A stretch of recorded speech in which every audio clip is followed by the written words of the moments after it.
It was a Wednesday afternoon when the laughter started.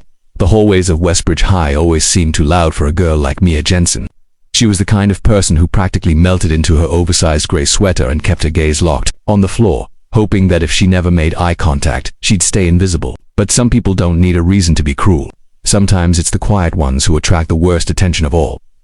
Mia heard them before she saw them. 3 voices, shrill and cutting, chasing each other around the lockers like a pack of hyenas. Her shoulders tensed, but she kept walking. Maybe if she moved quickly enough, they wouldn't. Hey, mouse girl. That was Rachel, captain of the cheer squad. Blonde hair piled into a perfect ponytail, her lips always twisted into a smirk. We've been looking for you. Mia's stomach clenched. She tried to step aside, but a wall of muscle. Derek, the linebacker, blocked her path. On her other side, Tasha giggled and folded her arms. The triangle closed around her, suffocating. She could smell the acrid temps of Derek's cologne. She could see the chipped black nail polish on Rachel's fingers as they tapped against the locker door behind her head. Come on, Rachel drawled. We have something special planned, a little team-building exercise. The sarcasm dripped off her voice. Mia tried to find her own voice to say no, to ask them to leave her alone, but her tongue felt like it had turned to stone. The wordless dread was stronger than any will she could muster. Derek clamped his hand around her thin arm. You're coming with us. He shoved her forward, and she stumbled. She should have screamed. She should have run, but fear had been her shadow for years, teaching her to freeze instead of fight. Her heart was drumming in her ears, every thud a sickening echo.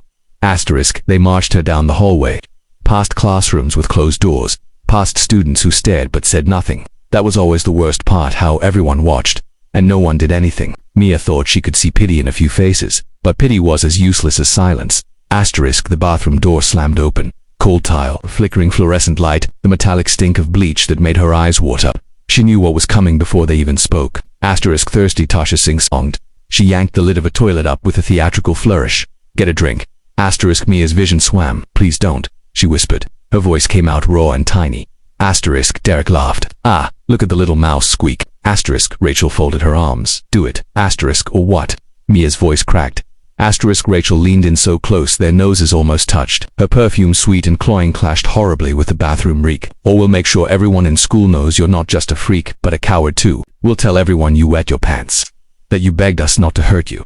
She raised her phone. The camera glinted like a blade, and we'll have proof. The hopelessness crashed over her in a dark wave. There was no way out, no teacher here, no friend who would magically burst through the door to save her. This was her life being cornered, humiliated, reduced to something less than human.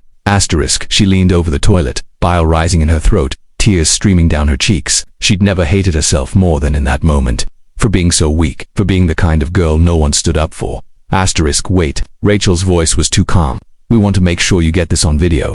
She nodded at Tasha, who grabbed Mia's hair and yanked it back so her face would be visible. A new feeling bloomed in Mia's chest. Not fear, something hotter, or something that had been buried for years. Starved of oxygen, rage. She had spent her entire life being stepped on, and suddenly, she was done. In that split second, something clicked. A memory. Her mother's voice, soft and steady, telling her that no one gets to decide your worth but you. The endless hours of self-defense training she'd begged for after the last school forced her to transfer.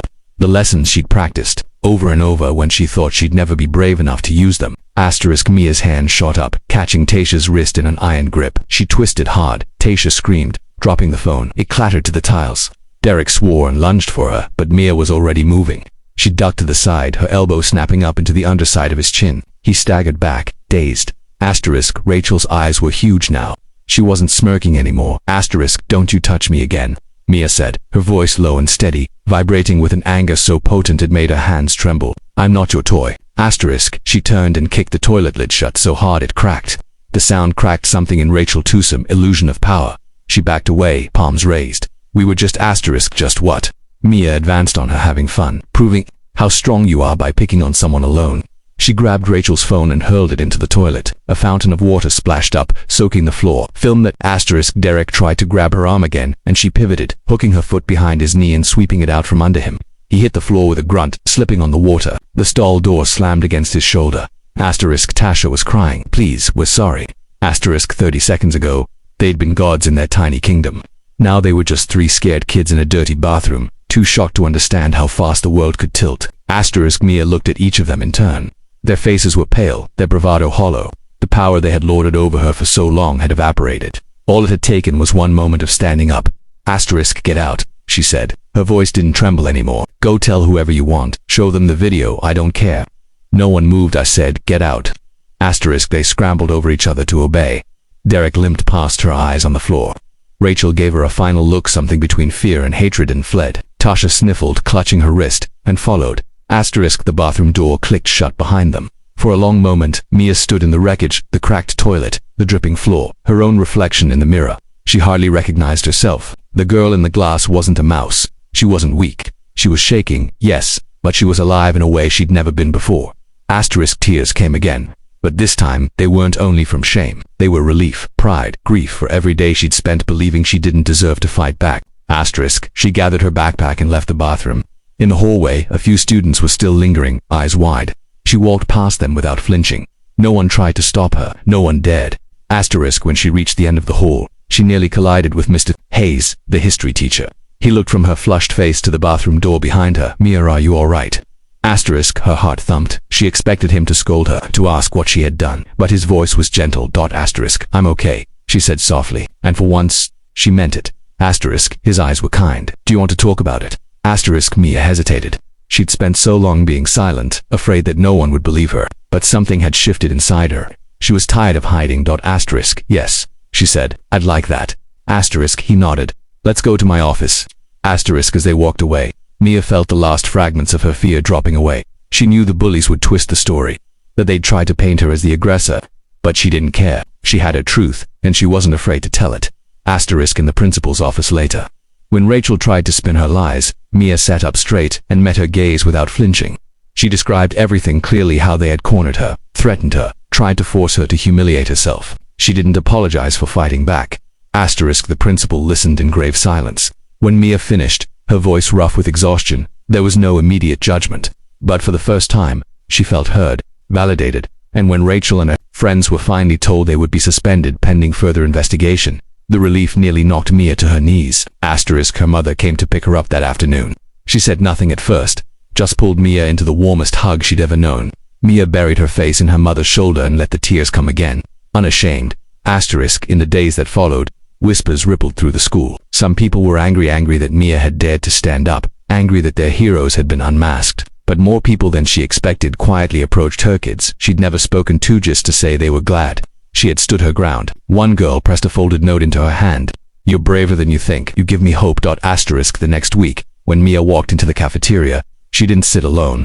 She took a seat beside Eric, the shy boy who'd been tormented just like her. He looked up from his sketchbook, eyes wary, and she offered a smile that felt real and strong. Asterisk, hi, she said. Can I sit with you? Asterisk, his answering smile was small, but it grew. Yeah, I'd like that. Asterisk, the bullies were gone for now. Maybe they'd be back eventually. Maybe others would take their place. But Mia knew something she hadn't before, that even in the loneliest moments, she was never powerless. That her voice mattered. That the only thing worse than being afraid was letting that fear make you small. Asterisk, and if they ever tried to corner her again, she would remember this. She wasn't the mouse they thought she was. She was something fiercer, something no one could break. Asterisk, because in the end, it wasn't the 30 seconds of fighting that had changed everything. It was the choice to stop drinking from the toilet of their approval. The choice to stand up and say enough. To say I am not yours to break. Asterisk, and that choice would stay with her no matter what came next.